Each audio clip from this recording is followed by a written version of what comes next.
Wine and Crime contains graphic and explicit content which may not be suitable for some listeners. Listener discretion is advised.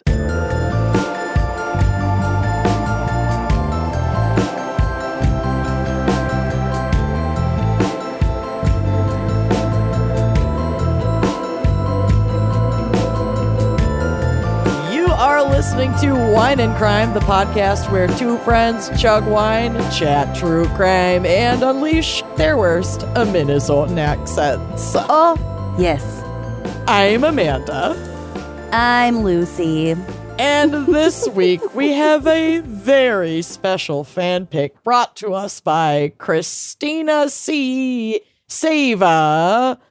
Christina Sava. Save us from struggling with your name. Save us so. Christina. Who is requesting the topic of scary supermarkets. Yeah. And I got Christina's fan pick case. So sorry. And it's the worst. The fuck. I texted her earlier and I was like, I'm going to keep things a little bit light for my segment because I saw what your case is in the fucking notes. So be warned, the first half is going to be real fun. Oh, I have a curated trigger warning for my case specifically. Okay, perfect. But yeah, this is a doozy. So if you want to skip take a look in the show notes to familiarize yourself with the case before you listen to it, I would completely understand. But it's nothing we haven't discussed before. It's just profoundly horrifying. Yep. Anyway. Scary supermarkets. We're all desensitized to that anyway by now, aren't we? Yeah, just about. But first, take your meds. we're gonna do our wine crime pairing, which I did not get a specific pairing from Christina, so I decided to look into the most purchased, so popular, I guess you could say, supermarket wines, like wines that you can pick up while you're at the grocery store. Which ones? Now, Minnesotans, we don't get to understand the glory of this because we are the only state in the union that still does not allow the sales of alcohol in grocery stores or bodegas. That's so odd. And they're way strict about it. Because legally they cannot be in there. So usually, and they're closed on Sundays. Not anymore. That would finally reverse. Sunday sales are available, but you have to go to a separate liquor store. So basically anywhere that you find a grocery store, there will be a liquor store either next door or across the street, but it has to be a separate entryway. It's the worst. That's so wild. But other places that are normal, everywhere else in the country allows for the purchase of alcohol, at least beer and wine, not necessarily hard liquor, but at least beer and wine in grocery stores. So I was like, what is the most popular? So I want you to guess what you think the top 3 might be, brands. Brands. Mm-hmm. For just a general, I would say Budweiser. No, for wine. Sorry. Oh, this is just for wine. Mm-hmm, mm-hmm. Brands. For the wine pairing. Oh, Josh. Is that one of them? It's not, but it's up there. Okay. He's Sutter a top Home. 5. Yep. That's in the top 3? Yep. Okay. Sutter Home's one of them. God, I can't even think of. I have hints if you want a hint. I would like a hint, please. Okay, I have the hints blocked out so that you can't see them. Hold on, I have to look really closely. Okay, for one of them, it's All I Want to Be Because I Hate Socks. Oh, Barefoot. Yep. There we go. Barefoot. Mm-hmm. Okay. The kangaroo. How could I forget? Oh, there was Sutter Home is one of them, but and the hint for that was our friend. It's our friend's favorite to drink in the bathroom. Drink in the bathroom. Okay, one of them is Best Choice for Slap the Bag is one of your hints. Oh, Franzia. What's another bag wine? Box wine? Black box? Is that what it's called? Box. Bota Box. Bota Box. Damn. And then the other in actually that is in the top 3 and 4. It's kind of confusing because these are all the most purchased, but our least favorite wine ever. Chardonnay. Kendall Jackson Chardonnay. So like the official top 3 are Barefoot, Bota Box, and Kendall Jackson Chard from what I could find. Good and then Lord. Josh and Sutter Home and like some of the other box wines are like all neck and neck. It's so similar. So in honor of the kind of wine that you could pick up at the grocery store for like $6, I'm going to recommend getting a Bota Box dry rosé and sticking that in your fridge. It is so good. Specifically the 2023 rosé. It's fresh, it's juicy, it's dry, and it's like the perfect summer wine. And it has been really hot this week. Today, the heat finally broke and I could turn my air conditioning off. But it has been in the like high 90s and full humidity for like a week. Yeah. So all I could think about is a crisp, like refrigerator cold, straight from the bag rosé on Straight a hot from the day. bag. Just stick a straw in that son of a Stick bitch. a straw in her, pull out your inflatable child's pool, and make a freaking day of it. Okay. Make a frosé. Yeah, you could. Bota Box Dry Rosé is not sweet. That's what you get with this rosé, a refreshing, delicately pink wine that offers crisp, dry, perfectly ripe flavors of raspberries, wild strawberries, and grapefruit zest. Serve it well chilled, and it's 11.5% ABV, so that packs, it's not like crazy, but it packs a nice little punch for a boxed rosé. Listen, I will never begrudge a Bota Box, okay? It's like such an awesome option. They're very highly rated. They are highly rated. You can grab it at the grocery store if you live in a normal person state. And the wine is good. Like I think the most popular Bota Box is their Cabernet. And it's a pretty dang good cab. You can It's also just a get nice, them in easy like California cab. you can get them in like almost juice like box. juice box size. I love the Bota juice box, the rosé juice box. If you need some also for cooking. Yeah. If you need some white Just a cup. wine for cooking. Yeah. That's genius. You don't even want a whole bottle. Yeah. Okay, queen. If you're one of those who would not drink waste the second part of a bottle. What was the name of that wine that came in the big glass jugs? Do you remember that? I don't remember that, but that's I don't think closer they make to that anymore. that's closer to like a Franzia, like those really sweet, like nasty. It's like That was like Boone's Farm kind of shit. sangria, kind of. Yeah. I remember drinking. I went to a Tool concert with Corey and his boyfriends, and they were like, shotgun and beer in the parking ramp, and I was like, "Do you have anything else?" And that's all they had were the glass jugs, All and we I was got like, is the jug. "I'll just go sober." The Best I can do is the jug. Well, I have had this jug in my trunk for a couple months. Oh God.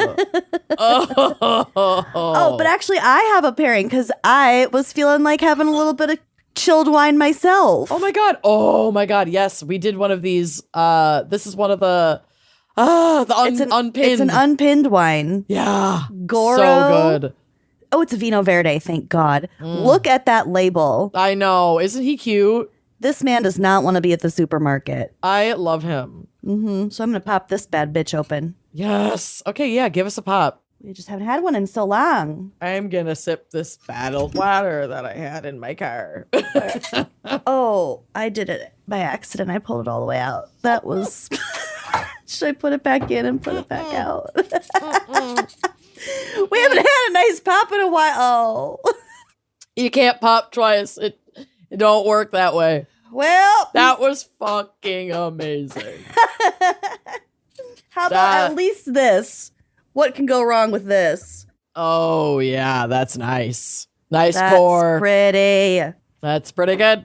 All right. Cheers. Cheers to you and cheers to all of you at home. And we will be right back after we take a quick break to hear a word from our sponsors. If a genie gave me 3 wishes, I would literally use all of them to wish for my cats to live forever. We had a friend over earlier today and they asked how old Pepperoni was. And Bill was like, oh, she's about 14. And I was like, but she's going to live to be 45. She will. She will. But since genies don't exist, as far as I know, I do try to keep them alive as long as humanly possible. And one of the ways I do that is by feeding them Smalls. Smalls is fresh, human-grade cat food that does so much more than just feed your cat. It helps them live a full, healthy life. And that's all we want. Most cat food out there is made with meat byproducts, cheap fillers, and artificial ingredients. It's basically junk food. It's not great for your cat. Big Pet Food does this because it's cheaper to make, but what they save on costs, your cat pays for with their health and therefore your happiness. But Smalls is different. Their fresh recipes are made with at least 80% animal protein and they're gently cooked to retain all of their nutrients and flavor. My cats love Smalls. They never add fillers or artificial ingredients and their food is so healthy that 88% of cat parents say that after feeding Smalls, their cats have better digestion, a softer and shinier coat, and more energy to play because it's actually good for them. Your cat's health and longevity starts with what they eat. Try Smalls and get 60% off your cat's first order plus free shipping and free treats for life when you go to smalls.com/gals. One last time, that's 60% off your first order plus free shipping and free treats for life when you head to smalls.com/gals. I'm getting older. I'm getting more ailments. Okay, and I'm getting more recommendations from the professionals in my life to maybe start taking some supplements. And then I'm like, okay, where do I even begin? There is so much option overwhelm. If you ever Googled a supplement, it somehow leaves you more confused than when you started. So I'm sure you know exactly what I'm talking about. It causes brain fog. Seriously, and this is why Blueprint's longevity mix is the move. Blueprint is built on scientific evidence, so the guesswork is over, baby. It's not adding ingredients because they're trending on TikTok. It's doing it because it's like the right thing to actually put into the supplement. These folks have earned their place through population level research and real world testing, not what's trending. So you don't need like a whole bunch of bottles of pills or like a whole cabinet full. It is one scoop. You mix it in some water. Done. That single scoop helps support energy, cognitive performance, mood, focus, sleep, cellular resilience, and healthy aging. It's everything that you want and need in one, with ingredients like magnesium, taurine, glycine, creatine, and more. Blueprint is third-party tested for purity and toxins like heavy metals, and they publish their results on their site, so you don't have to go a Googling and just end up worse than confused. Where you started. Yeah. And Blueprint doesn't just make their longevity mix. They also offer essential capsules, high polyphenol olive oil, omega-3, collagen peptides, so much more. These are all designed around that same data-driven philosophy. So you know what you're getting, and you're getting quite a bit. You're getting good. Science-backed, precision-dosed, no BS. For a limited time only, new customers get 20% off plus free shipping at blueprint.brianjohnson.com using code GALS at checkout. That's code GALS at blueprint.brianjohnson.com for 20% off. After you purchase, they will ask you where you heard about them. Please support our show and tell them we sent you. I used to be under the impression that electrolytes were like just for athletes or like really intense workouts, basically nothing that I have anything to do with. But since Drip Drop has come into my life, that has changed. This has become my go-to reset button for those busy days. It really helps with brain fog. If just plain water is just not cutting it, then Drip Drop is key. Drip Drop is doctor-developed, proven fast hydration that helps your body and mind work better. Think support for busy days, long workouts, summer travel, everything in between, existing as a person, having a kid. Can you even? Because hydration is not just something you do when you're behind. It's literally how you stay ahead. It's how you keep your body moving. Drip Drop uses science-based formulas for rapid hydration so you feel results fast while getting 3 times the electrolytes of leading sports drinks. Drip Drop is trusted by firefighters, medical professionals, and over 90% of top college and pro sports teams because it's built to hydrate you faster and more effectively than water alone. And if they trust it, then we sure can. It's perfect for staying active all summer long. My favorite is Drip Drop's Zero Sugar Plus. This is a breakthrough fast absorbing formula with an advanced blend of 6 key electrolytes, 15 essential vitamins and nutrients, and no sugar or artificial sweeteners. As a diabetic girly myself, I am obsessed with their Zero Sugar Plus brand, and they have such delicious flavors. They are so tasty. It's fast hydration built with what matters most. And like I said, honestly, all of their products taste amazing. There are 16 original flavors and 8 Zero Sugar Plus options that fit seamlessly into my routine. I like that I can just toss them in my bag. Like, I work in a restaurant. It gets really hot there. I'm running around all day, and regular water is just not going to be enough to make sure that I am staying like quick, alert, and super hydrated. So I'll pack my Zero Sugar Plus Drip Drop, and I'm good to go. To make it easy, Drip Drop has flexible subscription options, so you're never stuck without proven fast hydration, whether you're hitting the gym, juggling work, or just trying to keep up with an always-on calendar. Right now, Drip Drop is offering podcast listeners 20% off your first order. Go to dripdrop.com and use promo code GALS. That's dripdrop.com, promo code GALS for 20% off. Stock up now at dripdrop.com and use promo code GALS. My summer go-to undergarment is going to be a sports bra, especially taking shifts back at the restaurant now. It is my like number one necessary thing for when I'm running around, I'm jumping up and down, I'm grabbing stuff, I'm bending over. And I have found the bra that has changed everything for me from Honey Love. This is a sports bra that actually clips in the back. You're not like pulling off a sweaty bra over your head like a heathen at the end of the day. It doesn't give you uniboob. It's lifting. It's separating. It gives me cleavage. I reach for this bra even when it's not a work day because I just love the shape that it gives me, and it's so comfy. Are you kidding me? Tell us more. Yeah, honey. Honey Love's CrossFlex activity bra it's different from any other sports bra I have ever tried before. I think truly the key is that it hooks in the back for me. Yeah, it's wireless. It hooks in the back. You're not getting the uniboob. Like, it's the perfect bra. It makes your boobs look really, really great, and it is a sports bra. Honey Love also doesn't just make bras and shapewear. They've built a full line of tanks, bodysuits, and underwear with supportive structure, smoothing fabrics, premium finishes. They're real cute. And right now they're offering a crossover triple bra bundle. So if you want a full refresh on your top drawer, you can get huge savings by buying 3 at once. And you're gonna want to wear one of these every day. Mm-hmm. Yep. They also recently launched their new crossover contour bra, which features their best-selling wireless crossover bra design. It's very cute. Plus built-in molded light foam pads for just a little extra support and a beautifully contoured shape. Gorgina. So do yourself a favor. Treat yourself to the most advanced bras and shapewear on the market. Use our exclusive link to save 20% off Honey Love at honeylove.com/gals. That's honeylove.com/gals. After you check out, they'll ask where you heard about them. Please support our show and tell them we sent ya. Experience the new standard in comfort and support with Honey Love.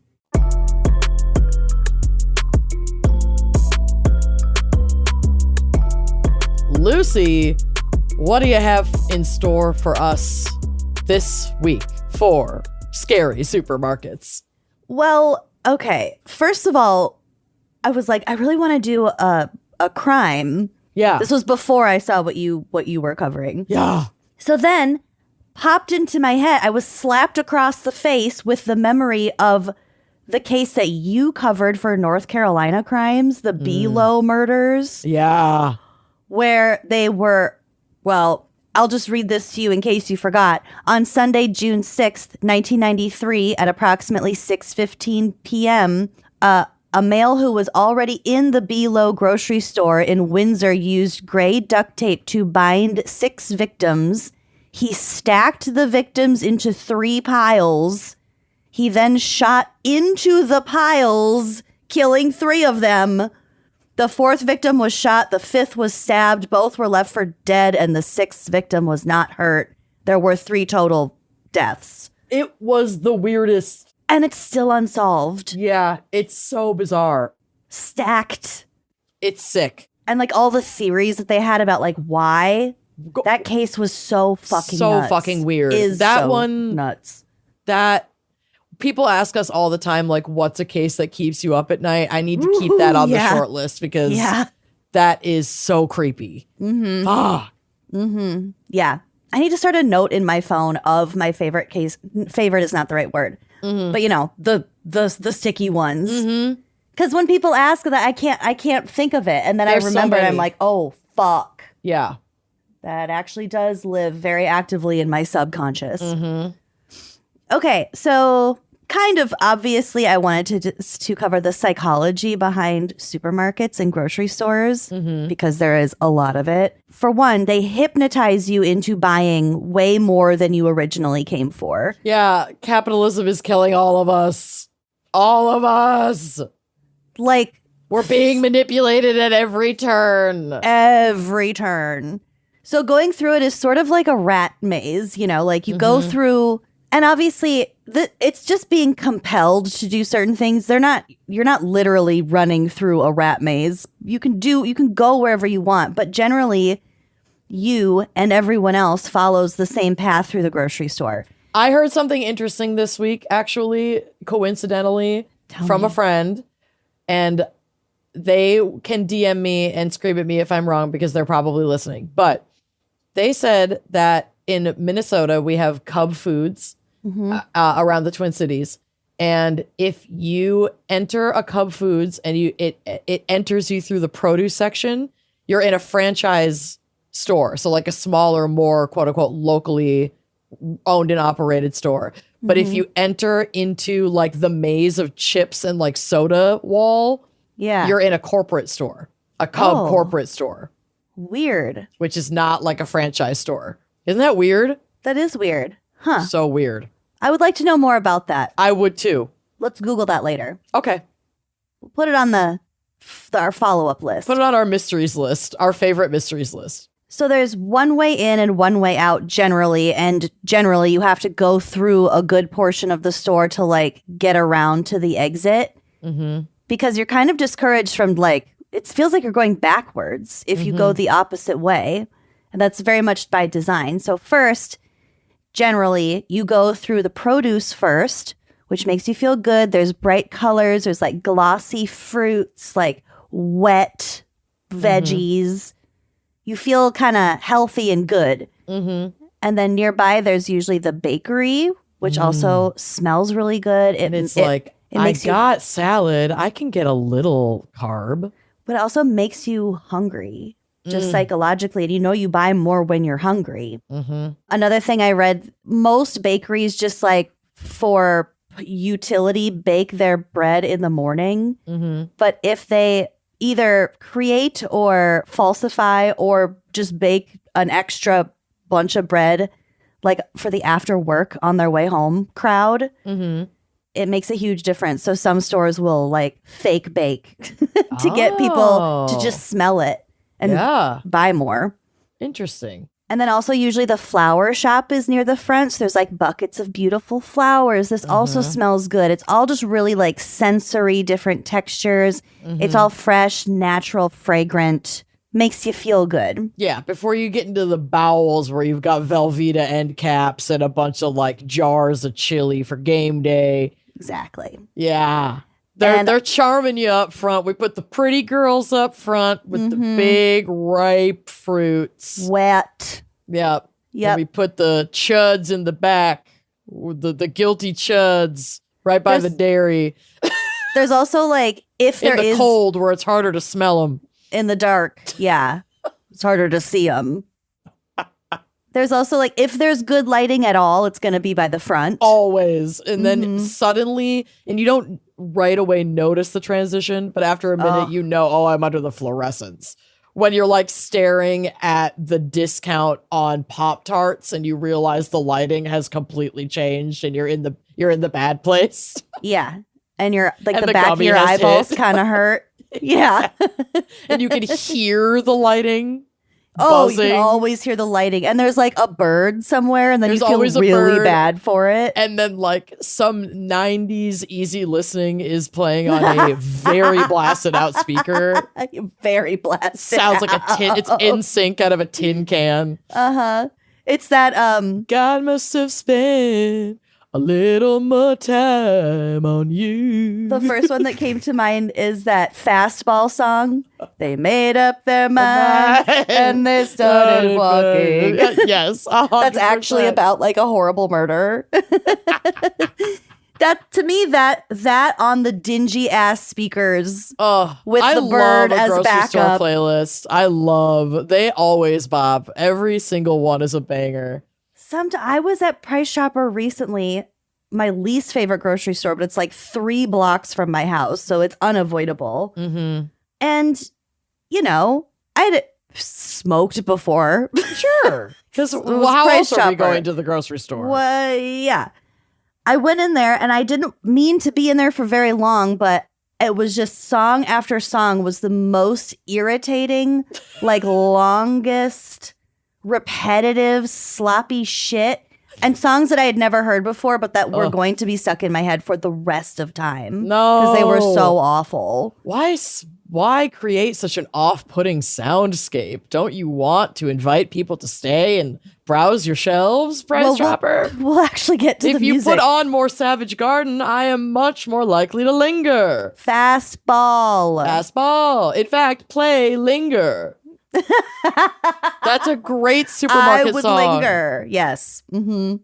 Not closing time. Not closing time. Well, but I Kiss do like that Me song. would be a good one. Oh, yes. Down by the bearded barley while I'm in the cereal aisle. Let's Down fucking by go. The bearded barley in aisle 8. Sir, where do you keep your bearded barley? Down by the broken tree house. Oh, aisle 6. Swing, swing to aisle 6 for the bearded barley. So fucking dumb. Okay, You wear the shoes and I will wear that dress. We'll get to the bearded barley, actually, also. Okay, great. Okay. Okay, the good lighting. According to a guy named Martin Lindstrom, author of Brand Washed, tricks companies use to manipulate our minds and persuade us to buy. Those, back to the wet produce, the periodic sprays of fresh water that douse the produce bins. Are entirely unnecessary. Probably Yes. worse for the produce to get it all wet and make it fucking wilt and sog. Yep. It actually makes the vegetables spoil faster than they would otherwise. It's just pisses me off. to I give them always figured that. I was like, why is it getting all wet? That always grossed me out. to give Hate it a deceptively dewy and fresh picked look. Fuck off with that. I want the driest one. I know. But as a child, I loved it when it rained. Oh, yeah. Mm-hmm. Also, the story behind bananas is bananas. Sales records indicated that customers bought more bananas if their peels were Pantone color 120752, known as Buttercup, rather than the slightly brighter Pantone color 130858 or vibrant yellow. Got it. So, banana growers responded by planting their crops under conditions tailored to produce the color Buttercup to sell more bananas, to sell 30,000 pounds of bananas. That's disgusting. Isn't that weird? 30,000 pounds Of bananas. So here's some more tactics. Ugly tricks that they play. Dirty tricks. Almost always They're illusions, Michael. Almost always the dairy department is in the back of the store. Yeah. Because most shoppers will have at least one dairy item on their list. Somebody's going to have to get eggs or milk, typically. Cheese. Cottage cheese. I need yogurt or cottage cheese. We really do. We get like eggs, cottage cheese or yogurt, and probably more of a non-dairy milk every time we go to the grocery store. Mm-hmm. Yeah. The pickles are back there too. Oh, the good cold Clausen ones for sandwiches. Yep. The sandwich slices. Yep. Mm-hmm. Sandy slices. The most expensive items with the higher profit margins are generally placed at like eye level, adult eye level. And this is also creepy. Here's your bearded barley. One study by researchers at Cornell found that kid-targeted cereal packaging is designed such that the cartoon characters on the boxes make eye contact with short passersby. They're looking down? They're all looking slightly down. Oh, Isn't Look down, Jacks. Disgusting. Look down, Jacks. Look You're down, Apple sick. Jacks. You're sick. Yum. Apple Jacks are awesome. You're sick. Mhm. Marketing is sick. I know. It's so gross. That's so creepy. Stop looking at my kid or my tits. Yeah. Hey, eyes up here. Hey. I'm the one with the credit card. Kernels up here, pal. I still want kernels up here. I Merch. need kernels up here merch so bad. For fall. I also just Little want, candy corns. Okay, what I actually want is just a plain white crop tee with 2 little corn kernels, like right where nipples would be. and then nothing else. And it's just it then gives you the opportunity to say, hey, kernels up here. Yeah. It builds the joke for you. Okay, that's new fall merch. It's genius. Comment if you agree. Yeah, we could do a Halloween theme where it's Candy corn. corns. Yeah. Candy corn cob man. Oh my God, cute. That would actually make that thing a little bit more attractive. I'd eat him. Okay, some customers, particularly men, Oh, here we go. tend to simply shop for what they want, walking down an aisle, grabbing what they want, turning back and walking back the way they came. Okay. Like an idiot. This is called the boomerang effect. Okay. In order to maximize shopper and produce contact time, shops therefore place major items and brands in the middle of aisles, ensuring that from any direction the customer has to walk the furthest to reach them. Mm-hmm.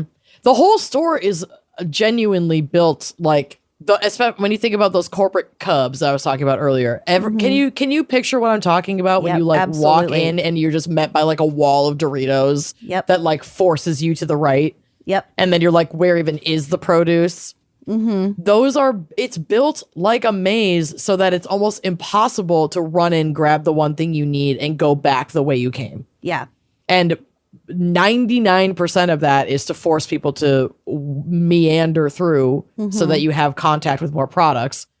I think then a tiny percent is, they'll say so much of it is like, it's an anti-theft measure. If we make it easy, we don't want it to be easy for people to run in and steal something and run out of the store. Yeah, it's like, okay. but that's like 0.01% of why the store is built that way. The other 99.9% is to con all of us into spending more fucking money so that they can steal from you. Wake up, sheeple! And Wake up! It's not just grocery stores. I was thinking about like Target. Every store! Mm-hmm.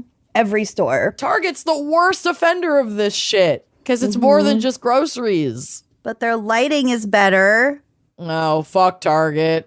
Oh, I'm not saying I support Target. I'm just saying they have these little tweaks and like psychologically they make you feel like it's such a better option because they have better lighting than Walmart.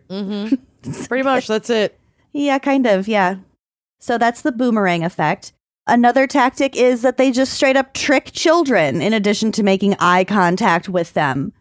One store had a hopscotch like thing on the floor right next to the kids' cereal, the bearded barley, in order to force the parents to like park right in front of that cereal. And then the kids are about to start hassling them for said cereal. There are all sorts of like obstacles. Oh, that's sick. They're using your children against you. That's also why they have candy at the checkout lane because the kids are sitting in the cart board and they're reaching for the Kit Kat and all that. Yeah, what was like, did you have a thing that you would be allowed, like your one thing you'd be allowed to get while you were at the grocery store? Like if you were good? A Tootsie Pop. Yours was a Tootsie Pop. Mine was the circus animal crackers, the box Ooh, of. yeah. That was my favorite. That was a good one too. That had a little string on the top so you carry it like a little basket. Like a little basket. It's a little train car full of caged animals. It's really tragic, but they were tasty. They were delicious. Really problematic. Really good. But also like that works on adults like me also because that's then the impulse nostalgia. shit at the front. Yeah, and Sour Patch Kids are always a good idea. A Crunch Bar? You're not going to not want a Crunch Bar at like 9 What p.m. if I get low blood sugar and I need those Sour Patch Kids? What if those Sour Patch Kids save my life? You should be able to pay with candy with your HSA. I should, actually. Not I really that you should. have one, but but I should. Diabetics in general should be able to. I should get a candy prescription. Doctor, give me the candy. Give me the goods. I need those dolls. No, but you can't. Need my little dolls. I'm addicted to them.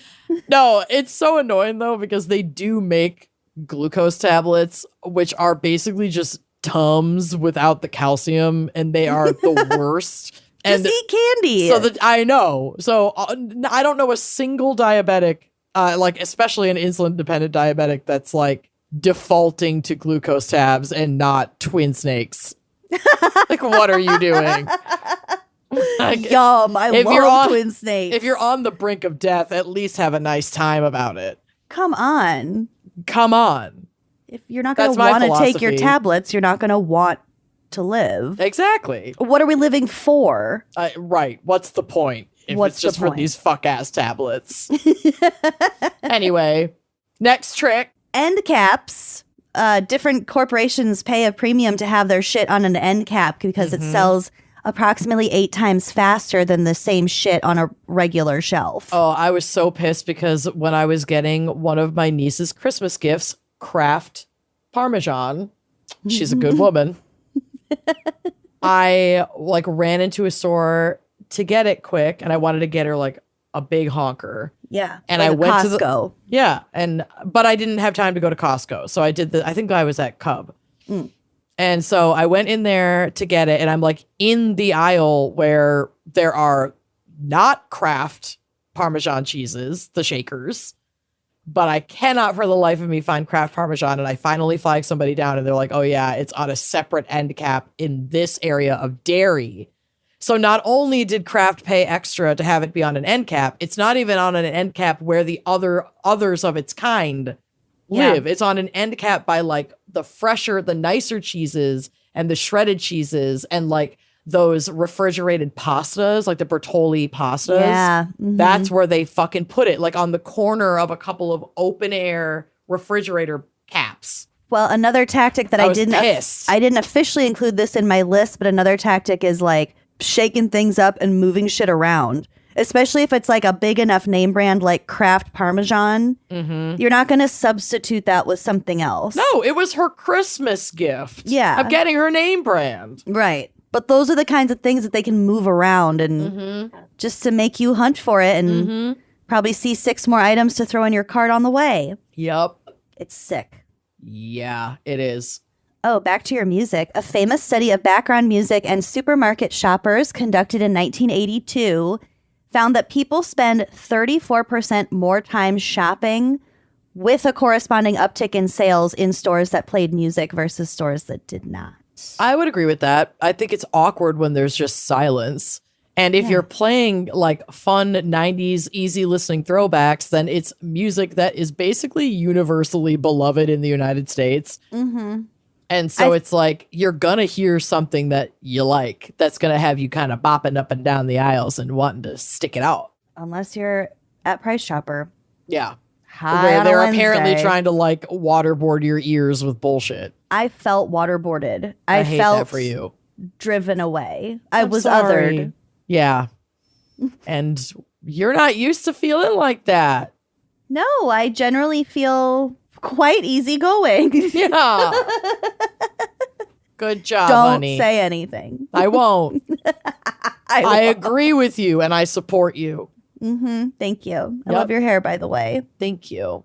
Okay. So, and that delay in, leaving the store is the whole point. Right. This is from National Geographic. The longer you stay in the store, the more stuff you'll see, and the more stuff you see, the more you'll buy. And supermarkets contain a lot of stuff. The average supermarket, according to the Food Marketing Institute, carries some 44,000 different items. Yeah, I believe that. These stores are fucking huge. And that's just average. A lot of stores carry tens of thousands more than that. Think of a Costco. Yeah. It's unbelievable. I don't even want to it's hard to think about how much waste there is of all of those. Oh my God.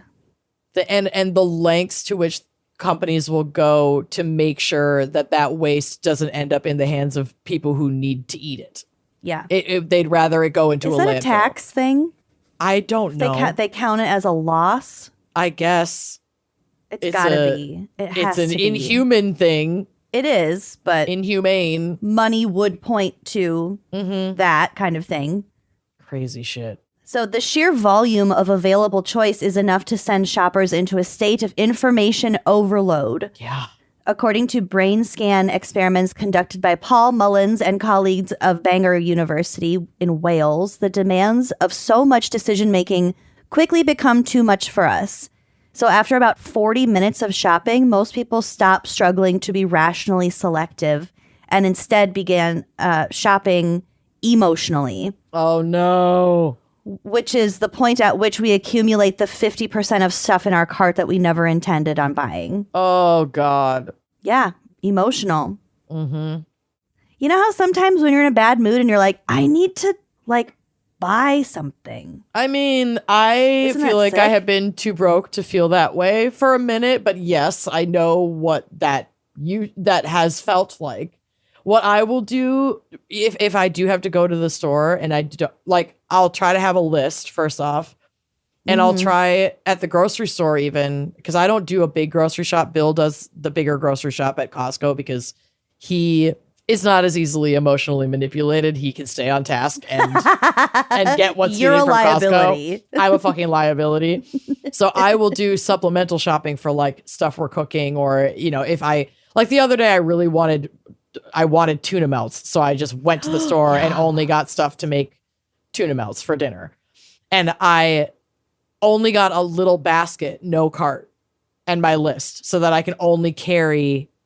And then if I'm only grabbing a couple of things, I won't grab a cart or a basket at all. I will only hold my groceries and take them to the self-checkout, or else I'll just putter. I know. Those are my tricks. Never get a cart. Well, for your purposes, if you're not doing the regular Right. Yeah. Bill always hauls. gets a cart because he's doing the big haul. So if you can trust yourself to stick to the list on the big haul, and we've gotten into a rhythm of, this is what we get at Costco, this is what we get from HelloFresh, this is what we get in between. Mm-hmm. That's And good it to have a works. rhythm, because then, you're less at risk. Yeah. So I found out there's a thing called supermarket syndrome, which is visually induced dizziness. It can be anything that comes with dizziness, like feeling tired or nauseous or like pale or whatever. So it can be triggered by large areas of complex patterns or movement. Oh, yeah. Okay. Well, the supermarket has that in abundance. Yes. But also things like moving traffic or big movie screens, like if you're sitting too close to the screen in a theater. Sure. So, obviously grocery stores. There are several theories about why visually induced dizziness happens. Most researchers believe it's caused by a mismatch or conflict between the different parts of the brain's balance system. So similar to motion sickness, but it's just from seeing really complicated things in your field of vision. Fair enough.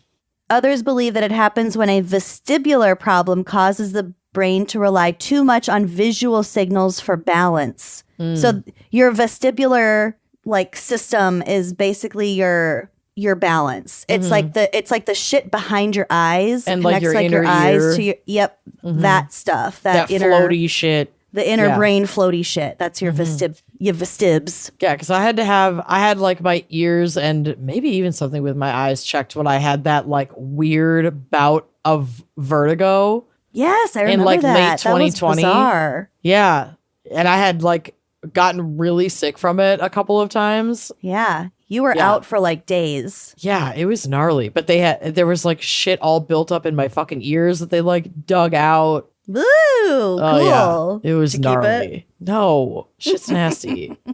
Is it fluid? It's got to be.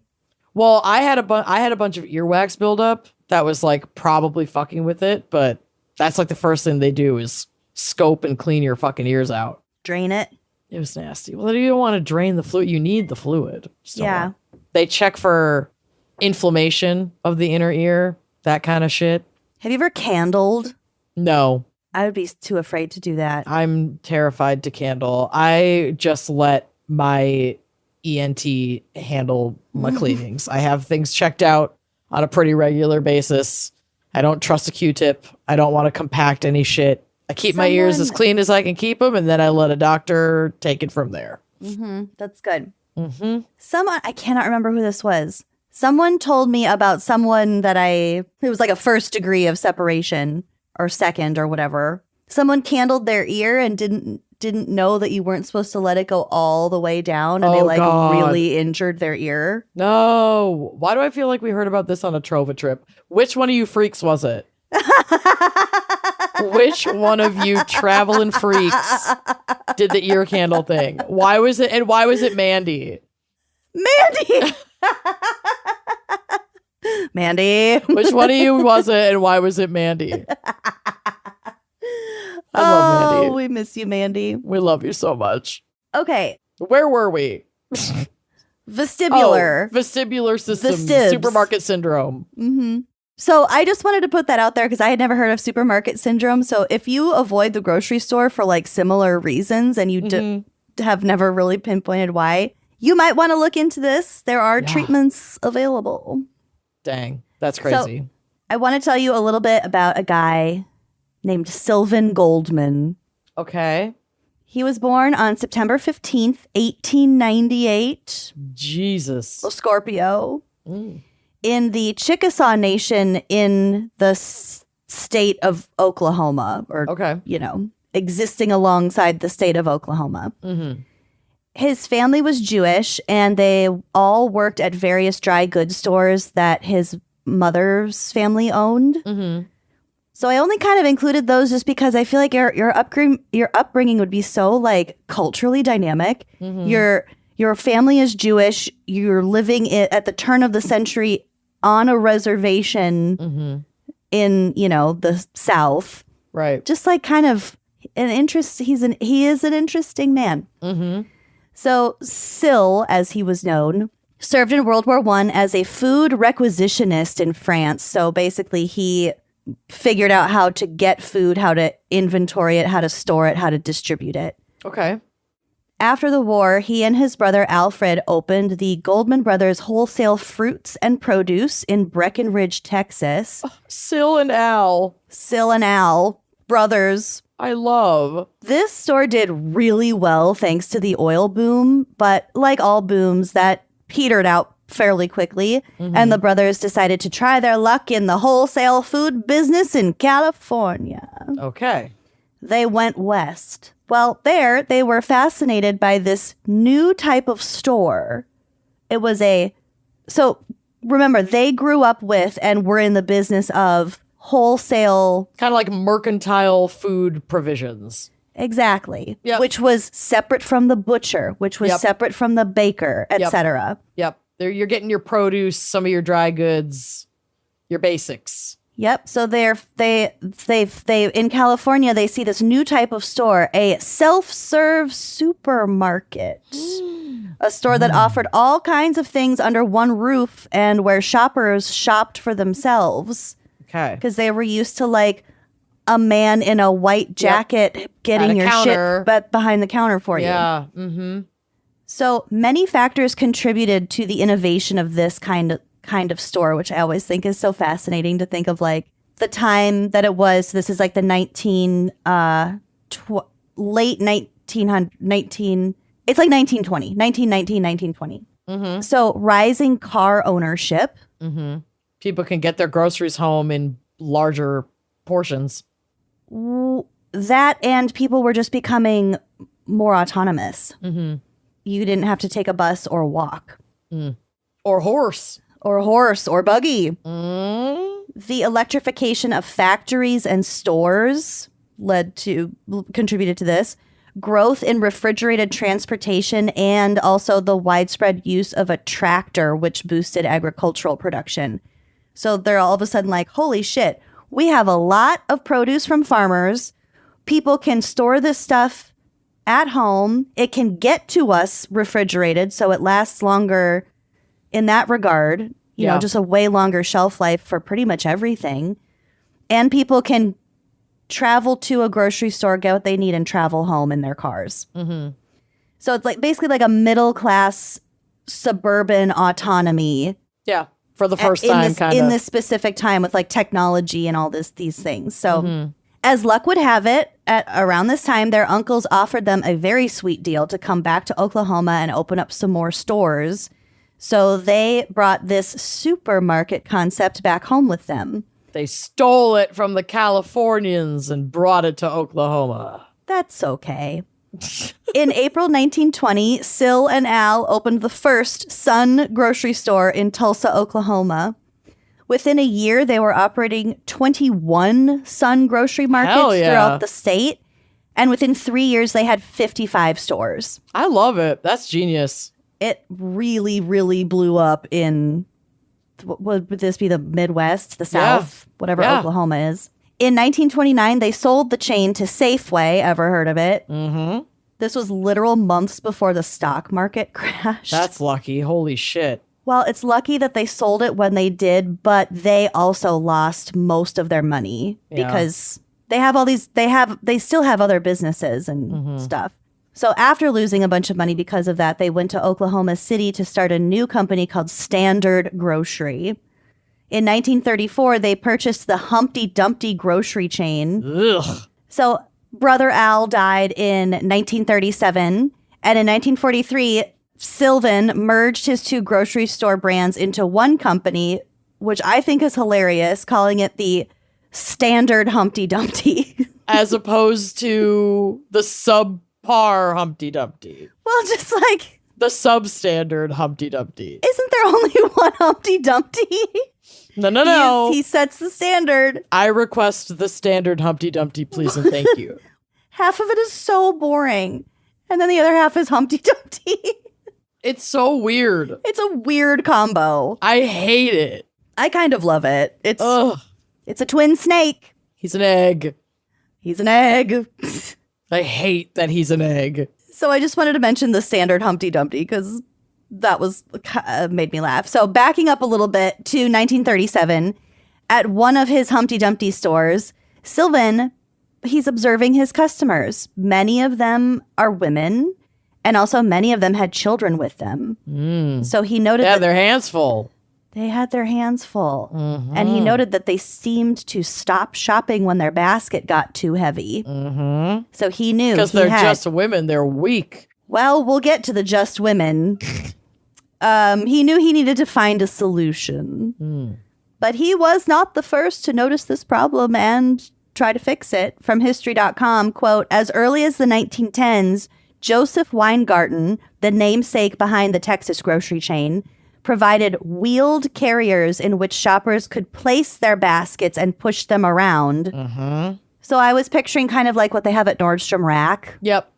You put your basket in the thing. And even now, I feel like we have these old school throwback carts where it's like a mini cart at the grocery store, but it's basically just two baskets on top of each other with wheels that you push. Those are my favorite. Love the mini I like cart. the mini carts. If I have to get honestly, if I'm doing like a quote bigger shop, I'll do if a mini cart's available, I'll do a mini cart to limit my spending. So much more agile too. Way easier. Little Ricky Racer. But they don't have a spot to hold Junie. That's to be debated. You could just stick her on top. I've never done that. No. I've never done that. If she's there, she demands the cart with the car in front of it. They're filthy. I hate them. Yeah. No thanks. So hardly anyone used those, the basically just a wheel for your basket. Okay, so that's according to Andrew Warnes, author of How the Shopping Cart Explains Global Consumerism, which sounds fascinating. Yeah, that actually does sound really interesting.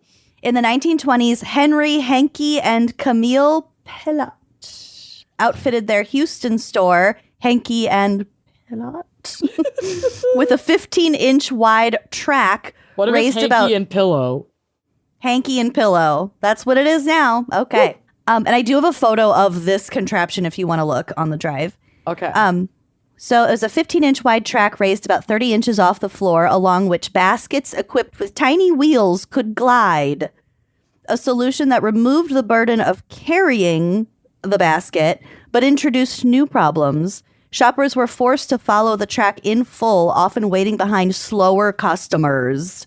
Okay, I would fucking commit murder. I think I see the track where it looks like they're just standing at a counter grabbing things. Yeah, there's like a lady facing the camera. Yes, I would hate that. The lady facing the camera is taking her goddamn sweet ass time, and the people behind her just want to murder. Yeah, this is not the way. The only way this is acceptable is when I'm at like one of those awesome sushi train restaurants.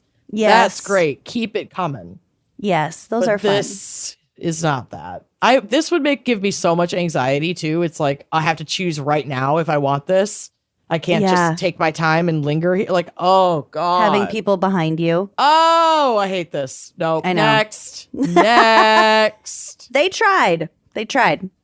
But Sylvan recognized that using a cart would eliminate concerns over weight, like how much the basket weighed. Mm-hmm. So he was determined to make that work. So that author Warren says, quote, Goldman's real insight was not one of invention. Humans had been using carts for millennia, but of timing. He seemed to realize that supermarkets had now grown so large and car use so ubiquitous that customers and retailers alike had no choice but to use these contraptions in order to make the whole system work. Mm-hmm. He basically bridged the only gap that there was. Mm-hmm, mm-hmm. So Sill's first attempt was made out of a couple of baskets and a folding chair frame. Okay, I see it. This is like what I feel like there's a version of this now that you can get at like the smaller grocery stores or like bodega stores, stores that are like two little baskets that you push. This is genius. It is, but it's ridiculous, but it's also genius. It was meant to fold up, hence the folding chair frame, but it didn't work great because it would fold up if it just hit something. Yeah. And it also could not take corners very well. And probably that top rack could barely hold any weight if it's meant to fold. Yeah. So you'd have to put all your heavy stuff on the bottom. And look, everything on the shelf is in cans. So it's all heavy shit. Mm-hmm. It's smaller. Yeah. Things are smaller then. True. So his first patent was for the, quote, combination basket and carriage, filed on May 4th, 1937. Never one to miss a marketing opportunity, Sylvan placed an ad in the Oklahoma City Times on June 4th, teasing the cart's debut, saying, quote, can you imagine wending your way through a spacious food market without having to carry a cumbersome shopping basket on your arm? That's what you'll find at The Standard. Oh. So that was his ad. Oh, hell yeah. People hated it. Why? Men found it emasculating, of course. It sounds great to me. And women compared it to pushing a second baby carriage. Oh, well. Women who already had a carriage now had to push two fucking things, which that's fair. Yes. And also women or, women of older children. Mm-hmm. One made the direct comment like, I've pushed my last baby carriage or something like that. Like they didn't want to push something. Okay. They associated it too much with dealing with a baby. Mm-hmm. So Sylvan placed another ad the following week, kind of pulling a Donald Trump, claiming victory with nothing to stand on. Everybody loved this. No notes. He wrote in his ad, quote, no basket carrying plan met with instant approval last weekend. So those who came with the plan to not carry a basket didn't carry a basket because the carts worked great. Yep. Great. He also hired male actors that reportedly looked like manly bachelors to walk around his stores with the carts. To make the other men feel better and make the women swoon. Literally. Okay, that's to make genius. Other people feel like, oh, that's not such a bad idea. And it really worked. If that hottie could push a cart, I could push a cart. Yeah, that's a genius guerrilla marketing. Within weeks, everyone was using his carts. It's like Ryan Gosling just pushing a cart around around the Humpty Dumpty, the Super Humpty, the Standard Humpty. the standard Humpty Dumpty. I'm picturing just super guys hump. like Chippendales. Oh, yeah. Just a bow tie and little thongs. And then they're pushing. And shoes. Yes, no shirt, no thong, no shoes, no service. Oh my God. Shirt optional. There was like competition with like another shopping cart inventor who like basically invented the feature where the front part like flips open when you push it so you can stack them together. You know what I'm saying? Yep. Or I guess it would be the back part pushes open. Yep. But anyway, there's a lot more that I could talk about Sylvan Goldman, but he's credited with inventing the shopping cart. Yeah. And the last thing I'm going to leave you with is the name of his first super successful and again arguably plagiarized shopping cart. It was called the Nest Bass Cart. Okay, I love Baskart. Nest Bass Cart. Nest Bass Cart. I knew you'd like that. Oh my God, I love that. I also read that the size of grocery carts have increased by like 50 to 100% over the last however long. Like shopping carts now are enormous. And it's because they want you to fucking fill them up. Yeah. So that's another trick. Mm-hmm. So next time you're at the store, reach for a Nest Bass Cart. Yeah. Get your Nest Bass Cart. And make a list. Make a goddamn list. Okay, last but really not least, I did want to include a crime, and I found a really weird one from 2018 out of Australia. So this is the CNN article. Okay. A 50-year-old woman sabotaged Australian supermarket strawberries with sewing needles in an alleged act of workplace revenge. Oh, that is fucking horrifying, and that makes me want to die. I know. Mai Ute Trin has been charged with 7 counts of contamination of goods and faces up to 10 years in jail if convicted.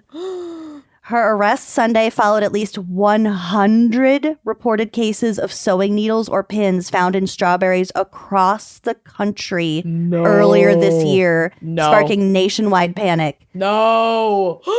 Metal was also found in a banana, an apple, and a mango, which the Baby government... girl, what are you doing? Well, the government believed these and the vast majority of these to be isolated copycat cases or hoaxes. Oh. So Trin is reportedly a former supervisor at the Berrylicious and Berry Obsession Farm in Wamaron, north of Brisbane. Police will allege she felt mistreated by colleagues and had spoken to coworkers about taking revenge, according to CNN affiliate 9 News.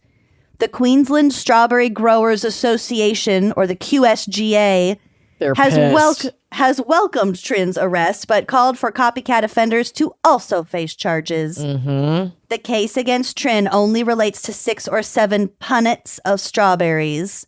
I did look up punnet, and it is a little square box that berries come in. Cute. I know. Quote, it was a crisis driven by social media, and the only real victims were the strawberry growers, and to some extent other Australian fruit growers and exporters, said the association in a statement.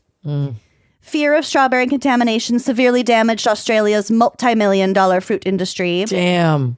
Large numbers of strawberries were recalled from Australian supermarkets, and many farmers were forced to bin their crops. Oh, that's so sad. That is awful. Like, I know you're pissed, but you can't. This freak wild. out rando thing destroyed livelihoods potentially. Some local and overseas buyers suspended the sale of Australian strawberries just overall. The incident prompted authorities in the Australian state of Queensland to issue a warning advising consumers to cut up the fruit. Okay. That is one way to make sure your strawberries don't have needles. Then make sure it doesn't have needles in it. Yeah. More than 70 brands were affected, different brands. Oh my God. And the strawberry farming industry experienced a market loss of around 120 million US dollars. Holy shit. But in 2021, all the charges against her were dropped. So she didn't end up being prosecuted for this. Wow. Yeah. There must have been some lack good, of evidence, or either compelling evidence on her end or a complete lack of evidence on theirs. But she was only charged with like six of those incidences. absolutely most of them were either copycats or not real at all, and just like, I found a needle in my strawberry on social media. Oh my God. It was mostly just a viral freak out. Yes. Isn't that Unlike awful? the poop parasite. No, but I was thinking about the poop parasite. Oh, God. I'm always thinking about the poop parasite. But truly, how would you know if you had it? I identify so much with those, quote, low-key wouldn't know if I had the poop parasite Yeah. memes, because same. Mm-hmm. How will I know? But a mutual friend of ours, who I will not name, did have it, and he is recovered. But I do think that if you had it, you would probably I'd probably know. It sounds really awful. All right, so that's my seg. Oh, God. I did the other day. Not the other day. This is like over a week ago. But I was like just learning about the poop parasite. And then I went home and realized that the 2 bag salads I had bought the day before were both Taylor's Farms. No. Yeah, but they weren't romaine or like shredded iceberg or anything like that. But I still was like, I don't think I can eat these. I don't think I can eat these. Yep. And we are recording this obviously well in advance before it comes out. Well, but they've like retracted and then restated. It's the whole thing's like very fishy. The government as we're sucks. recording. It really sucks, does. y'all. It sucks. Correct. Anyway, Top to bottom. it sucks. Okay. That was amazing, Lucy. Thank you so much. Thank you. I enjoyed a little bit of that lighter fare, because we're going to take a quick break and then we're going to get into some dark shit. Wonderful. Here we go. I'm not a coffee person. My tummy can't handle it. But you know, when I wake up in the morning, it's really nice to have like a warm, energizing start to the day beverage. And that's why I am in love with mud water. Yeah, Mudwater does have mushroom coffee, which is amazing, but they also have chai, and I have been obsessed with that. I've been making my cute little chais in the morning. Cute. Because I'm that girl. I want the cute little coffee drink, and Mudwater's got you covered. The taste, the smell, the whole ritual. But with regular coffee, the caffeine can send you straight into an anxiety spiral. Mm-hmm. I love trying out new coffee shops, getting fun seasonal drinks, but like one full cup of actual coffee, and I feel like my heart is gonna come out of my chest and my brain is running in 10 directions at once. Like, I want that little bit of focus. I want that little bit of pep, but I don't want to feel like a maniac. That is why I personally love Mudwater so much. It's the same morning ritual. You can do your coffee, or if you're like me, your chai or your matcha. The matcha is so good. But with functional mushrooms and adaptogens instead of a full caffeine hit. This is steady energy. It's not going to have you spiraling out of control. I've been loving their original blend. This one is cacao, chai, turmeric, and functional mushrooms. It's like a spicy hot cocoa. I actually really like to make it cold in the summer. It's so tasty with a little bit of almond milk, and then I'll add like a tiny bit of vanilla to it. And then like that's my cute little coffee for the morning. For coffee shop lovers who just cannot handle a full caffeine load anymore, Mudwater is the version of your morning drink that you did not know existed, because loving coffee should not mean negotiating with it like it's holding you hostage every morning. Ready to make the switch to cleaner energy? Go to mudwater.com/gals and grab the starter kit. Use code GALS and you'll get 43% off. The frother alone is worth it. That's right, up to 43% off with code GALS at mudwtr.com. After you purchase, they'll ask how you found them. Please show your support and let them know we sent you.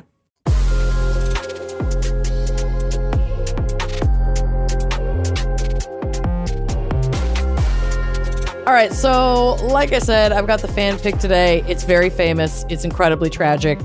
I'm just giving a blanket trigger warning for like the most American things imaginable, which are racism and mass shooting gun violence. Oh, yeah. So here we go. On May 14th, 2022, a quiet Saturday afternoon in the east side of Buffalo, New York at Tops Friendly Markets on Jefferson Avenue, folks were milling in and out of the store in the predominantly black neighborhood when an 18-year-old white boy who drove over 200 miles to carry out a massacre fueled by white supremacist ideology scarred the community irrevocably forever. Peyton Spencer Gendron grew up in Conklin, New York, a mainly white suburb near Binghamton. He lived in an idyllic blue 3-story house with his parents, who were both civil engineers, like very affluent family. He had 3 younger brothers. As far as we know, not like signs of abuse in the home or really a lot of red flaggy things going on. It just seemed like a pretty normal white suburban household that he grew up in. To those who knew him, he was a studious loner who earned high grades, though he was described as very quiet. What folks seemed to ignore, however, were the disturbing red flags that were beginning to emerge around 2020. And this is red and white flags. Yeah, for real.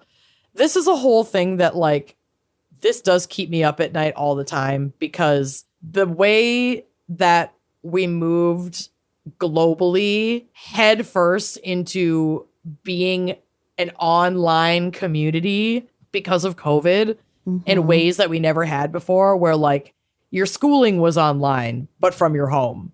You know, how you went to work was online, but from your home. Yeah.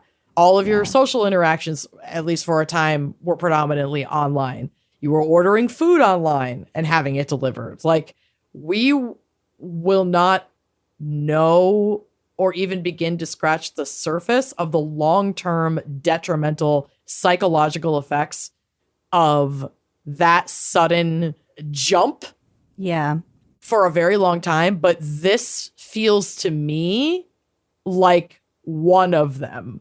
One of the consequences of this massive, sudden kind of overnight shift of how we interact with the internet. Yeah. It's just a scary example. It's like a global upheaval, and then our relationship with the internet deepens and radicalization starts to happen, and especially among like developing minds, because now school children that were not very much online are now forced to be online to go to school. Yeah. And for it's everything. like for everything. So they're gonna find other shit. They're gonna connect in other ways. Like, it's especially the teenagers. So how old was he during this time? He was 18 when he carried this out. This was in 2022. So he was like 16 when COVID lockdown happened. So like peak high school age. I don't feel bad for this person at all, but just looking at the surrounding circumstances is like, oh, it's nasty. Yeah, it's really crazy shit. During the pandemic, Gendron's mental health reportedly declined as he became paranoid about contracting COVID-19. Once he even wore a hazmat suit to school for a week. There is a photo of it on the drive. This photo like made it into the yearbook. So that's why they have it. And it's like, oh my gosh, so funny. But it's like, no, he was actually terrified of contracting the virus. Even after that like first year when we had vaccines, people were still masking. We knew a little bit more about how to avoid contracting it. And he's like, it's clearly they're back to being in school, which means the vaccinations were already out and available. Like, we didn't go back to in-person learning, I don't think, until then in a lot of school districts. But I guess I don't know if he's in Buffalo, New York. Or in New York, I'm not sure what their rule was. But either way, it was not like, oh, funny, haha. It was like, oh, wait, what's going on here? More alarming was an economics class assignment where, when asked about his retirement plans, he simply responded, quote, murder-suicide. Oh my God. While he claimed it was a joke, he was briefly hospitalized for a psychiatric evaluation. But perhaps most chilling was an online journal where he detailed killing and decapitating a feral cat and recording the event with a complete lack of remorse. This is from a 2022 research article by Adrian Kennedy. Quote, in the journal, he described how he stabbed, bludgeoned, and decapitated a feral cat. Gendron justified... Even catch a feral cat. I mean, offer them food. It's not like that. A lot of feral cats will come if you feed them. I guess. It's not like that hard to catch them. But I'm not saying do that, but... No. I mean, I don't think that's the shocking thing, is that he caught it. It's not. I was just thinking about the logistics. Gendron justified the act by claiming that the animal had attacked his family's cat, Paige. Gendron posted detailed notes about how he killed the cat, recording the time when it bled from its mouth and describing the knife that he used to slash its neck.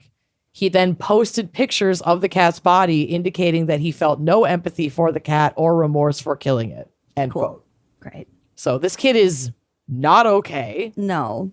And I mean, yes, I think it is good that steps were taken. He was briefly hospitalized. Like, clearly people understood that something was not right here. But this is like, obviously there's so much about the mental health care system that we have in the United States, the long-term care, the follow-up, the follow-through. It's an under-resourced and undervalued, necessary part of our society. And clearly balls were dropped because he's posting all of this shit online and we're not back to going, okay, like no one's reporting this. No one's concerned about this. What is going on? And I mean, I know like 4chan is the bowels of the internet, but I don't know. It's just people just slip through the fucking cracks and then horrible things happen. It's too true of a story, I feel like, in this country, is people slipping through. Exactly. Gendron retreated deeper into his own mind and only really sought community online during the isolation of the COVID-19 pandemic. He spent time on the anonymous image boards of 4chan and on the messaging app Discord, where he consumed white supremacist and anti-Semitic content for hours and hours a day. Yuck. Hours. And we've kind of talked about those like rabbit holes and those like pipelines, the pipelines and algorithms, how it's like, it's feeding you more and more of what you tend to start interacting with. So you click that like one thing and suddenly it's 10 more things and it's, oh God. And he was just in the loop. Oh, you're a teenage boy? Like, of course it's going to target 16, 17 years old. Chronically online, whether you want to be or not. It's really scary. He became obsessed with the Great Replacement theory, a conspiracy claiming that white people are being intentionally replaced by non-white people. And as we know, this rhetoric is most often used to target non-white immigrants as well as Black and brown Americans. In his continued spiral into radicalization, a hero for him emerged. Brenton fucking Tarrant, the perpetrator of the Christchurch mosque shootings. Jesus. He live streamed his attack, and this guy, Peyton, is like, that's my guy. I'm like inspired. Following in his footsteps, Gendron eventually authored a 180-page manifesto, as well as hundreds, some reports said over 600 pages of Discord logs, so like chat logs. Ew. Detailing his plans to target Black people to, quote, save the white race. He chose the Tops grocery on Jefferson Avenue specifically because it had the highest Black population density within driving distance of his home. And that was a distance of about 200 miles. So he was willing to drive 200 miles to target the most predominantly Black neighborhood within driving distance of his home. That's so sick. So that he could kill the most Black people. Jesus Christ, that's so disgusting. It's horrifying. He prepared in advance and kept his plans completely secret from his family. Again, from that article by Adrian Kennedy, quote, according to Gendron's online manifesto, his parents did not know that he had purchased assault weapons and had hidden them in his bedroom. They also were not aware that he had been selling coins to pay for his ammunition. He led his mother and father to believe that he was still attending community college when he had quit months ago. That's end quote. And I have another excerpt from this same article. It is my main source today. It's very detailed. And if anybody wants to read it in full, it is listed in my sources. And I'm including this additional excerpt because it really details just how much preparation he was doing leading up to the shooting, which leaves no doubt of like, this is a hate crime. Anyone who even tries to say that it isn't is just, it's just ludicrous.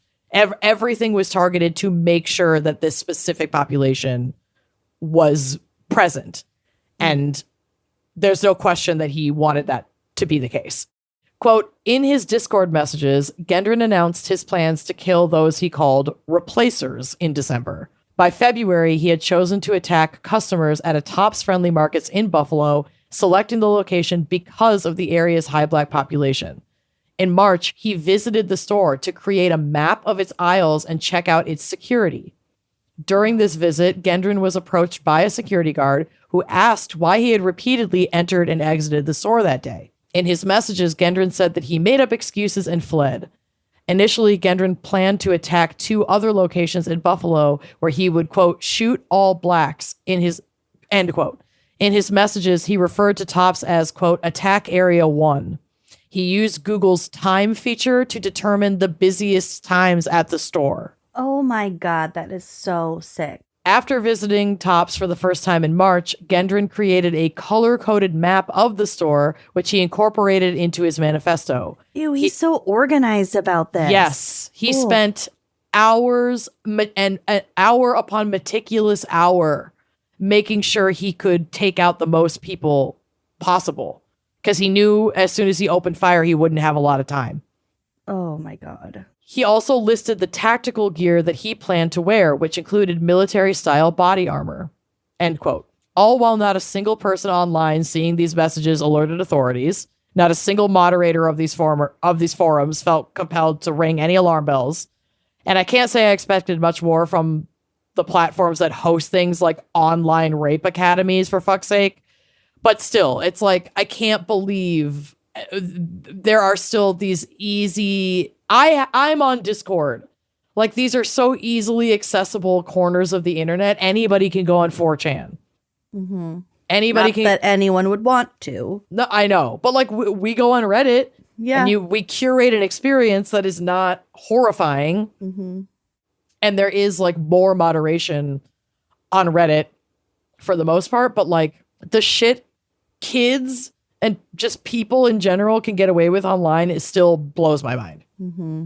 And there were so many opportunities for intervention here, and yet here we are.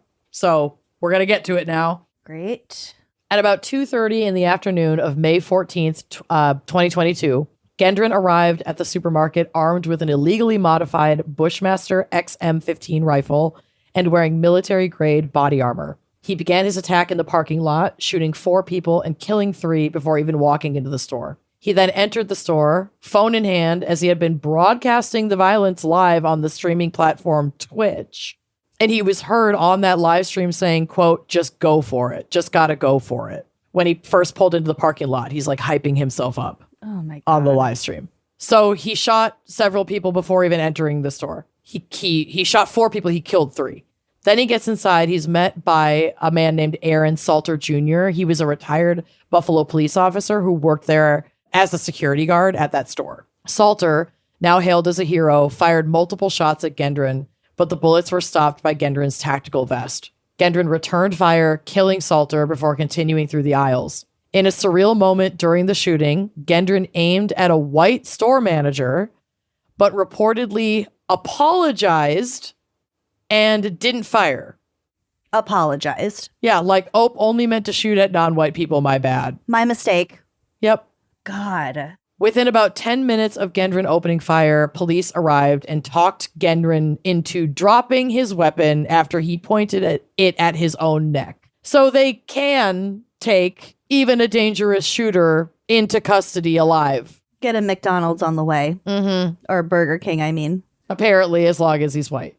Yeah. Cool. 10 lives were stolen that day by this man. He killed 10 people, all of them black. Oh my God. This is a quote from NPR because I wanted to spend a little bit of time like honoring these people. Mm-hmm. NPR wrote, quote, they were grandmothers, fathers, sons, and sisters. Some were charity volunteers. Many had deep roots in their community, relied on by their families, but also by friends and strangers. They lost their lives on Saturday as they carried out the most essential of tasks, getting food for themselves and others at the Tops Friendly Markets grocery store on Jefferson Avenue in Buffalo. So among the dead are Aaron Salter Jr. He was 55, and he's the heroic guard who died trying to protect this community. Ruth Whitfeld was 86, a grandmother and the primary caretaker for her husband, who was living in a nearby nursing home, and she had just visited her husband that morning. 86. Most of the people were elderly, getting their groceries at 2:30 on a Saturday. Yeah. Catherine Cat Massey was 72, a powerful community voice who had written letters to the editor advocating for gun control. Oh, God. Again from NPR, quote, in May of 2021, she wrote about what she called the escalating gun violence in Buffalo and major U.S. cities. She said, quote, there needs to be extensive federal action legislation to address all aspects of the issue. Her letter to the Buffalo News read, current pursued remedies mainly inspired by mass killings, namely universal background checks and banning assault weapons, essentially exclude the sources of our city's problems. Illegal handguns via out-of-state gun trafficking are the primary culprits. We lost a voice yesterday. We lost a powerful, powerful voice, Massey's longtime friend Betty Jean Grant told the paper. I want you to remember that she wrote about that because we're gonna get to kind of like the legislative response to this. And spoiler alert, kind of as she wrote, it's not enough. Yeah. It's barely anything. It never is. It's never enough. So another victim was Pearlie Young, 77 years old. She was a missionary. Yeah. She was a missionary who ran a weekly food pantry for 25 years. Wow. Quote, for 25 years, she ran a pantry where every Saturday she fed people in Central Park. Every Saturday. She loved singing, dancing, and being with family. She was a mother, grandma, and missionary, gone too soon. Hayward Patterson was 67, a church deacon and driver who frequently gave residents rides to the store, this very store. The 67-year-old regularly attended the State Tabernacle Church of God and would stand at the doorway to welcome people into the service on Sundays, the Buffalo News reported. Patterson was the church pastor's armor bearer and would volunteer to clean the church every Saturday, according to the paper, and he also spent time in the soup kitchen. Quote, he would give the shirt off his back, his wife, Tirza Patterson, told the Buffalo News. That's who he is. He wouldn't hurt anybody. Whatever he had, he'd give it to you. You ask, he'll give it. If he don't got it, he'll make a way to get it or send you the person that can give it to you. He's going to be missed a lot. Wow. Celestine Cheney, 65, a cancer survivor and grandmother of 6 grandchildren, ranging in age from 4 to 28 years old at the time of her death. She was at the store to buy shrimp and strawberry shortcake.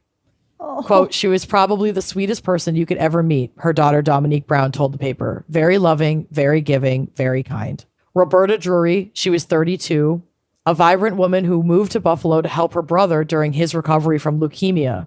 She often shopped for her adoptive brother, Christopher Moyer, and his family who lived near the Tops grocery. Moyer is recovering from leukemia, he told NPR. Quote, she would go to Tops for us all the time, actually. We don't really have a family in the area, so it was just a great help that she could do something like that for us.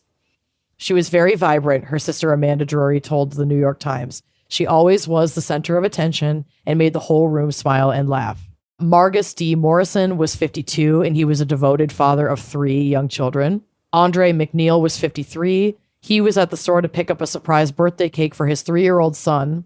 He never made it home, dying instead on his son's birthday. Oh my God. Yep. And also Geraldine Talley, 62. She was a beloved resident of Buffalo.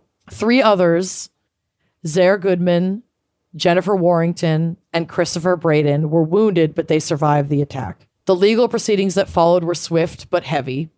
In November of 2022, Gendron pleaded guilty to all state charges, including murder, domestic terrorism motivated by hate, and hate crimes. During his sentencing, he expressed regret, stating he, quote, acted out of hate and believed what he read online. He was sentenced to 11 concurrent life sentences without the possibility of parole.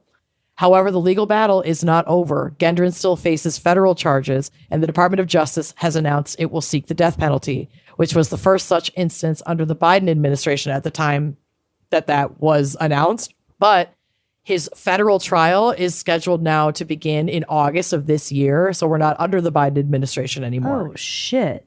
Yeah, so fortunately, his state charges should hold up regardless. Like, he should be in jail for the rest of his life. But it'll be interesting to see if anything fishy happens on the federal level, given who our federal level. Yeah, given our fucking federal level. Yeah. Wow.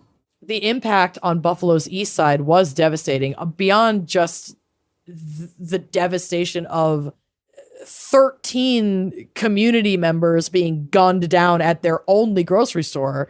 It was their only grocery store, and it had to close for months on end. Oh, that was another part of the food desert aspect of the whole thing was like... Yup, which is what we're about to get to. Oh. The Tops supermarket was the only supermarket in the neighborhood, and its temporary closure after the shooting turned the area into a complete food desert, forcing elderly residents to rely on shuttles and community food distributions for their groceries. Salt in a wound that had been created long before the shooting occurred. From thetrace.org, quote, to many East Siders, the violence underscored the area's living history of segregation, prejudicial housing policies, food apartheid, disproportionate policing, and detrimental health outcomes have long disenfranchised this community. Older residents point to long-term disinvestment, including the legacy of the 33 freeway, completed in 1965, which tore through swaths of Cherry, Riley, East Ferry, and West Parade streets, displacing residents, ruining businesses, and destroying the Humboldt Parkway, part of Buffalo's historic Olmsted Park system. And all of these areas, because of segregation, or like, obviously they didn't have like the same exact quote unquote segregation that they had in the South, but the kind of like redlining kind of segregation. These were predominantly Black neighborhoods with like their own thriving Black businesses and their own communities that got replaced with fast travel through their neighborhoods. And then all these folks were displaced. Yeah, I think you'd be delusional to think that that was confined to the South. Exactly. Quote, Buffalo's always been a segregated city, said Pastor George Nicholas of Lincoln Memorial United Methodist Church. One of the results of that segregation was a tremendous gap in income and wealth building. He added, when the 33 was built, it split the Black community. In the wake of the tragedy, New York passed legislation banning the sale of semi-automatic rifles to those under 21 and restricted certain types of body armor. Good job. Yep. Jesus. But further attempts at passing legislation to protect against violent extremism and gun violence were disappointing at best. Just to get an easier breakdown, I pulled this part from Wikipedia. Quote, the proposed Domestic Terrorism Prevention Act, which would have established domestic terrorism offense offices in the DOJ and the FBI, focused on neo-Nazis and white supremacy, passed the House on May 18th of 2022, but failed the Senate on May 26th of 2022. Republicans argued that the measure duplicated already existing efforts by American law enforcement while also risking targeting individuals unfairly as political extremists. Wow, we wouldn't want to do that, would we? No, Charlie Kirk was just spreading the word of God. Democrats noted the tough polarization in Congress while arguing that the Republicans failed to compromise on pragmatic changes to fight gun deaths. On June 7th of 2022, the United States Senate Committee on the Judiciary held hearings to examine the metastasizing domestic terrorism threats after the Buffalo attack. The committee heard testimony from the son of rampage victim Ruth Whitfeld, former commissioner of the Buffalo Fire Department, Garnell Whitfeld Jr., who asked the committee, quote, to imagine the faces of your mothers as you look at the face of my mother, Mrs. Ruth Whitfeld, and ask yourself, is there nothing we can do? Is there nothing that you personally are willing to do to stop the cancer of white supremacy and the domestic terrorism it inspires? In response to this attack, as well as the Robb Elementary School shooting in Uvalde, Texas, that occurred 10 days after the shooting in Buffalo, Jesus Christ. the New York legislature passed laws banning semi-automatic sales to most people under 21, as well as certain types of body armor. What is most people and certain types? I don't know. That's just what Wikipedia had. But it's loose at best. Yeah. So, end quote for Wikipedia. But remember, when you go to the polls, that this is all our representation thinks folks are worth. After elders and babies were gunned down in the course of the same month, the best they could do was limit some sales. Some. For most. For most. Some sales for most. Jesus. Today, the community honors the Buffalo 10 with the 514 honor space at the store site. And there is a whole website for the 514 memorial that they intend to create that would be permanent. It's called Seeing Us. The plans are very beautiful. I do hope it comes to fruition. And a few months after the shooting, the Tops Market did reopen. And Jillian Hainsworth, who in 2021 had become the first poet laureate of the city of Buffalo, wrote the memorial poem that greets all who enter. And that poem says, let the hopeful healing waters flow, cleansing all the pain and fear, all hurt and regret, let the water heal our people. Wow. And that is the fan pick case that Christina requested. Thank you very much. It's a lot, but it is a massive, scary supermarket crime, so it fits the bill. The Buffalo Bill. The Buffalo Bill. We love Buffalo, and Buffalo has had some trauma. Buffalo was wonderful when we Buffalo were there was last spectacular. fall. Or whenever the fuck we were there. Last fall? Yeah, no. this past fall. What is time anyway? Or spring. I literally have no idea when we were in Buffalo. I don't know. March? I don't know. Don't ask me anymore. 100 years ago? I think it was the spring. I have no It was earthly March idea. because then we did the Dingus Buffalo Day. show and Dingus Day, and then we did DC in May. Yes. All It was right. March. It was March. It was just still chilly, so yeah. God, that was fun. That was so fun. Buffalo We has a loved- rich history. Very rich. And yeah, it is beautiful. As is Albany, I'll say. I'll say Albany. Albany. Well, thank you, Christina, for your pick, I guess. Yeah, it was definitely a compelling episode, and you covered some fascinating stuff. Yeah, and I really appreciated your tribute to the victims because it's one thing to know that this tragedy happened, and then it's another thing to really see the lives behind the unfortunate victims of it. So, yeah, I think you did a good job. Thank you. Thank you very much. All right. All right, well, y'all. Join us on Uncorked, by the way, to listen to this shit ad free. You know you want to. You know you hate our ads. The least you could do is grab a shopping cart and head all the way through our Uncorked page. And, while you're shopping, you may as well head to our merch page as well. See if there's anything fun that you want to add to your Any cart. little Fill that impulse cart. buys. Yeah. Go get that gum at checkout. Get yourself a wine key. Or a wine cooler. Or a wine. We love you, and we'll see you next week. Bye-bye. Thanks for listening to Wine and Crime. Our cover art is by Danielle Sylvan. Music by Phil Young and Corey Wendell. Editing by Jonathan Camp. Our production manager is Andrea Gardner. For photos, sources, and other resources, head to wineandcrimepodcast.com. You can follow us on all the socials at Wine and Crime Pod. If you'd like to show your support and get access to all sorts of wine-fueled bonus content, check out our premium channel at wineandcrimepodcast.com/uncorked. Cheers!